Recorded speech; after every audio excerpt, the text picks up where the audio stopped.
আল্লাহর নবী হাদিসের মধ্যে বলেছেন, খায়রুকুম মান তাআল্লামাল কুরআনা ওয়া আল্লামা, তোমাদের মধ্যে ওই ব্যক্তি সবথেকে শ্রেষ্ঠ যে নাকি কোরআন শরীফ শেখে এবং অপরকে শিক্ষা দেয়। আল্লাহ নবী এটা বলে না যে তোমাদের ভিতরে ওই ব্যক্তি শ্রেষ্ঠ যে নাকি ইংরাজি শেখে, এটা বলে না যে নাকি গণিত শেখে, এটা বলে না যে নাকি অন্য কোনো শিক্ষা শেখে, এখানে বলেছে কোরআনের কথা। কিন্তু আফসোসের বিষয়, আজকে আমাদের বাড়ির মধ্যে দেখা যায় সবথেকে যদি অবহেলিত কোনো কিতাব থাকে সেটা হলো কোরআন শরীফ। সবথেকে অবহেলিত কিতাব হলো কোরআন শরীফ, যে কোরআন শরীফের উপরে ধুলা পড়ে গিয়েছে, আমরা সারা বছর পার হয়ে যায়, আমরা সেই কোরআন আমরা কখনো ঘুষিয়ে দেখি না। আসলে আমরা এটা ভাবি আসলে কোরআন খতমের জন্য এসেছে, আসলে আমরা এটা ভাবি কোরআন মানুষ মরার পরে পড়তে হবে।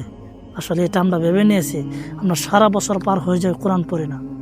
কিন্তু আমরা ইংরাজির মধ্যে, গণিতের মধ্যে, অন্য পড়াশোনার মধ্যে যেরকম গুরুত্ব দেই, আমরা কোরআনের মধ্যে এরকম গুরুত্ব দিই না। অন্য পড়ার মধ্যে গুরুত্ব দেন, কিন্তু কোরআনের মধ্যে গুরুত্ব দেন। আসলে অন্য শিক্ষা হলো দুনিয়ার জিন্দিগি পর্যন্ত, কিন্তু কোরআনের শিক্ষা আপনাকে দুনিয়াও কাজে লাগবে, দুনিয়ার মধ্যে আপনাকে চমকায় তুলবে, আখিরাতের মধ্যে সে কোরআন আপনাকে শাফায়াত করে জান্নাতে নিয়ে যাবে। যে কোরআন আমরা দুই জাহানে থাকবে, যে কোরআন আমরা দুনিয়াতেও থাকবে, আখিরাতেও থাকবে, জান্নাত নেওয়া পর্যন্ত থাকবে, আজকে সেই কোরআনকে আমরা অবহেলিত করতেছি। আসেন আমরা কোরআনের শিক্ষা করি আর মানুষকে শিক্ষা দেই, আমরা সব থেকে শ্রেষ্ঠ মানুষ হওয়ার জন্য চেষ্টা করি ইনশাআল্লাহ।